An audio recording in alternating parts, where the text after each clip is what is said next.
Ab'emikwano kansubire muri fine mwina abali ku smart construction. Njagadde mbalageko ate entandikwa y'ekizimbe kyaffe nga tukikola finishing. Wano kiba kiwedde okuzimbibwa.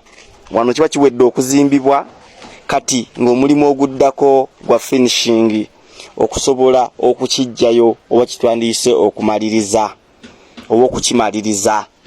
So mbadde nsaba tutambulire wamu nga ate mbalagako ku ngeri gikifaananamu nawa we kituuka okubanga kiwedde. So n'olwekyo nkusaba obeereko nnyo ogoberere tutambulire wamu osobole okulaba mirimu ki gye tukola naawe ate munnange osanga mwono osobolera okutuyita atukukolere ebintu ebirungi.